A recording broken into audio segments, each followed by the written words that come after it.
कहे दुनिया के लोग, अपशब्द कहने वाले कहेंगे। फिक्र और फकीर दोनों में एक अंतर भारी है। फिक्र और फकीर में एक अंतर भारी है।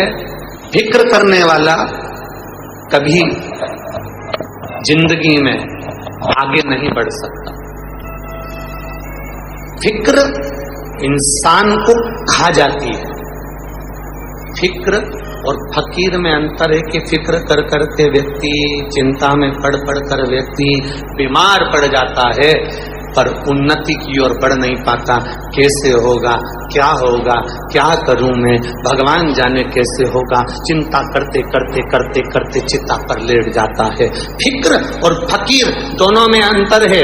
फिक्र इंसान को खा जाती है और फकीर एक साधारण सा सहज संत साधु सन्यासी तपस्वी साधक उपासक, एक फकीर, एक जो साधारण सा भिक्षा मांगकर अपनी जिंदगी जी रहा है, इसमें और फिक्र में अंतर है। फिक्र इंसान को निगल जाती है और फकीर फिक्र को निगल जाता है। उसको कोई फिक्र नहीं होती। जो मिला पा लिया, जैसा मिला रह लिया, जैसा मिल गया पहन लिया, और भगवान की भक्ति में अपने जीवन को तार रहा है, भगवान की भक्ति में अपनी जिंदगी को निकाल रहा है। ये अपने जीवन का एक आनंद होना। गरुड़ पुराण किस किसने पढ़ी है?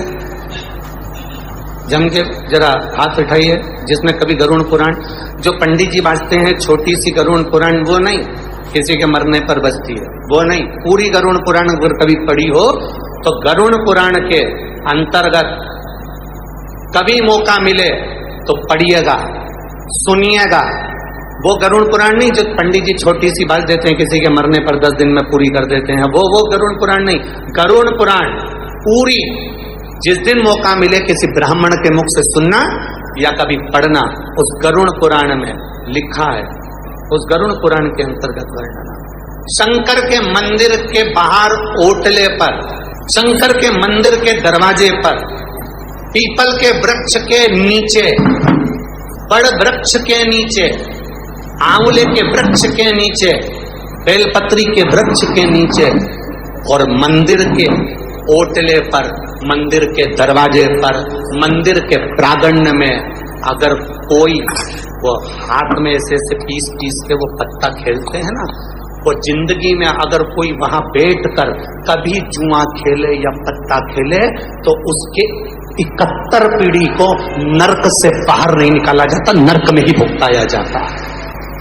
उसकी 71 पीढ़ी नरक के अंदर पड़ी रहती है। वो कभी जिंदगी में चाहे कितना भी ब्राह्मण को भोजन करा ले, चाहे कितना भी वो पिंड दान कर ले, गया जी का दान करिया है, तर्पण करिया है, तिलांजलि दिया है, ब्रह्म कपाली करिया है, चाहे वो कितना भी अंतिम संस्कार कर दे और चाहे 12वां अच्छा करे चाहे 13वां अच्छा करे, कितना भी ब्राह्मण को जिमा ले, तो भी उसकी पीढ़ी तरती नहीं है। जो शंकर के मंदिर में बैठकर जुआ खेले या शंकर के मंदिर में बैठकर पत्ते खेले या पीपल के वृक्ष के नीचे, बड़ के वृक्ष के नीचे, आंवले के वृक्ष के नीचे, बेलपत्री के वृक्ष के नीचे या शंकर के मंदिर के प्रांगण में अगर बैठकर आप जिंदगी में कभी पत्ते खेल रहे हो, जुआ खेल रहे हो, तो उसकी 71 पीढ़ी कभी जिंदगी में नहीं तर सकती, उसके घर का कभी विकास नहीं हो सकता, वो जिंदगी भर पूरी जिंदगी रोते ही निकाल सकता।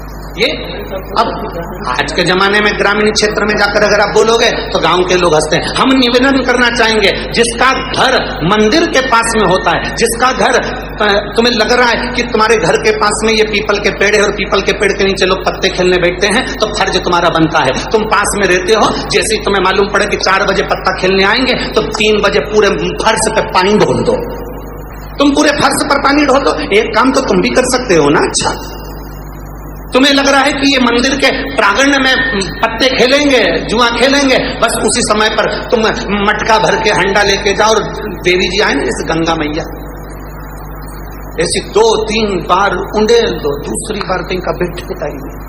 थोड़ा सा हमें भी उसके परिवार का ध्यान रखना है, कहीं उसके परिवार वाले नरक तो नहीं भोगेंगे। थोड़ा सा पुण्य हमको भी उनको कमा कर देना है। इसलिए कभी जिंदगी में कभी तुम्हारे क्षेत्र में, तुम्हारे ग्रामीण भाव में शंकर के मंदिर पर अगर कोई पत्ता खेले तो 71 पीढ़ी को बर्बाद कर रहा है। कहाँ डूबे हम हमारे शास्त्रों को नहीं पढ़ते। हम तो केवल एक व्यक्ति ने करा उसको देखकर दूसरा चालू हो जाता है, दूसरे ने करा तीसरा देखकर चालू हो जाता है। हम अपने कर्म का भोग, ये मानव का शरीर मिला है 83 लाख 99,999 योनियां काटने के बाद ये 84 लाखवीं योनि ये मनुष्य की देह में ली है, ये मानव का शरीर मिला है। इस मानव के शरीर को हम पहचाने तो, हमारे वेद और पुराण को हम जाने तो, हमारे शास्त्र को हम पहचाने तो। न हम हमारे शास्त्रों को पहचान रहे, न हम हमारे वेद को पहचान रहे, न हमारी इस पुराणों को पहचान रहे। हम तो केवल अपने आनंद की जिंदगी में कि मैं जो कर रहा हूं बहुत अच्छा कर रहा हूं, मेरे बराबर दुनिया में कोई नहीं कर सकता, मैंने जो करा सब अच्छा करा, बाकी के किसी ने भी करा वो बेकार करा। ये हमारे भीतर की एक विचारणीय सोच गलत है। शिव जी के 3 नेत्र हैं। कितने नेत्र हैं शंकर भगवान के? 3। आपके कितने हैं? जम के बोलो जरा। पक्का? अगर शंकर भगवान पृथ्वी पर रहते हैं, मृत्यु लोक के देवता शिव जी हैं, शंकर भगवान के अगर 3 नेत्र हैं तो जितने संसार में पृथ्वी पर मनुष्य ले रहे हैं इनके भी 3 नेत्र हैं। शंकर भगवान के 3 नेत्र में से एक नेत्र जब खुलता है तो कामदेव जलकर भस्म हो जाता है। शंकर का तीसरा नेत्र खुलता है तो दुष्ट जलकर भस्म हो जाते हैं। ये 3 नेत्र अगर शिव जी के हैं तो हमारे भी 3 नेत्र हैं। पहला नेत्र जिससे हम अपनी अच्छाई देखते हैं, मैंने जो करा बहुत अच्छा करा, मेरे बराबर कोई नहीं कर सकता। दूसरा नेत्र जिससे हम अपने घर की अच्छाई देखते हैं, मेरे परिवार ने करा बहुत अच्छा करा, मेरे कुल में करा बहुत अच्छा करा, मेरे पिता ने, मेरे बेटे ने, मेरी बेटी ने, मेरे रिश्तेदार ने करा बहुत अच्छा करा। और तीसरा नेत्र जो शंकर भगवान का मध्य में है, ऐसा तीसरा नेत्र परमात्मा ने सबको दिया है। जब वो तीसरा नेत्र से देखता है तो हमेशा बस एक ही काम करता है, दूसरे की बुराई देखता है, अच्छाई कभी नहीं देख सकता। और जब जब वो किसी की बुराई देखता है तो उसने अपने अच्छे कर्मों को जलाकर भस्म कर लिया। ये तीसरा नेत्र शंकर भगवान ने सबको दिया है, जिससे वो बुराई ढूंढता है।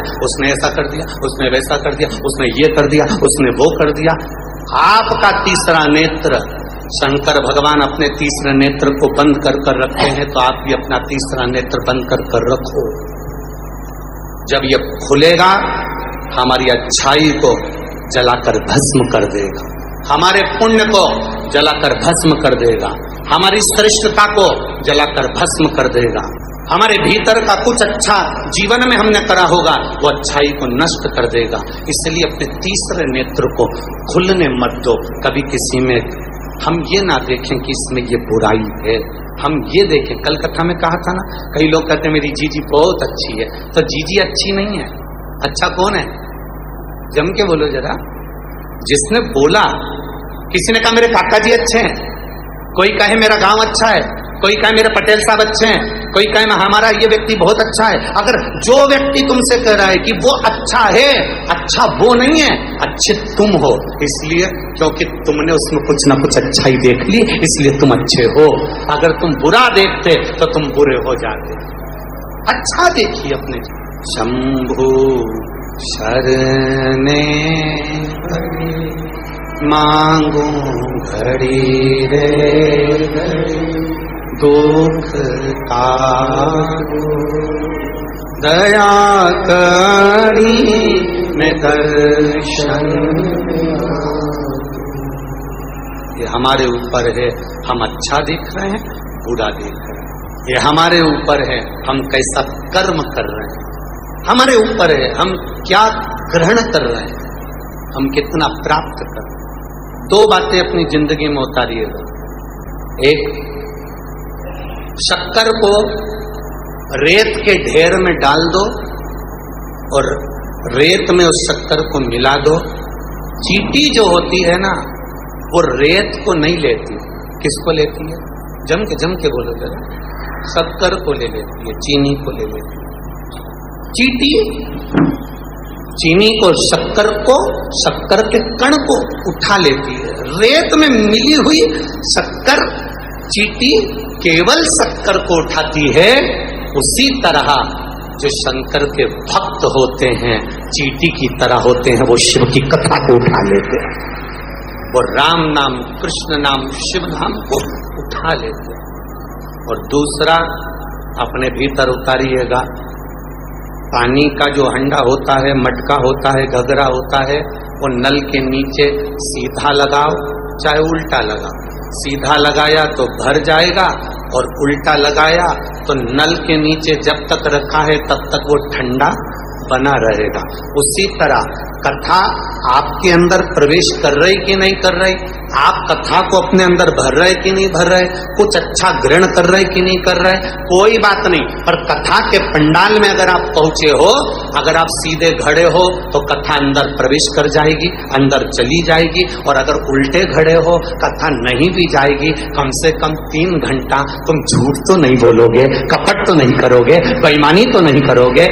आप खुद अनुभव करो कि 3 घंटे कथा में पहुंचने के बाद मोबाइल बंद हो जाता है, 3 घंटे कथा में पहुंचने के बाद तुम फालतू की बात नहीं करते, 3 घंटा कथा में पहुंचने के बाद तुम्हारा फालतू लड़ाई नहीं होती, झगड़ा नहीं होता, विवाद नहीं होता, तुम किसी को गाली नहीं देते। 24 घंटा गाली देने वाला भी कथा के 3 घंटे मुंह से गाली नहीं निकाल सकता, क्योंकि वो बैठा है, किसको देगा, कोई झगड़ा करेगा फालतू का। तो 3 घंटे कम से कम तुम मौन हो, 3 घंटे कम से कम तुम अपशब्द नहीं कर रहे, 3 घंटे तुम्हारे मुंह से गलत विचार नहीं आ रहे, 3 घंटे तुम कुछ गलत नहीं कर रहे। तो ये सोचो कि नल के नीचे मटका रखा है, कम से कम ठंडा है, बस इतना ही काफी है। जितनी देर बैठे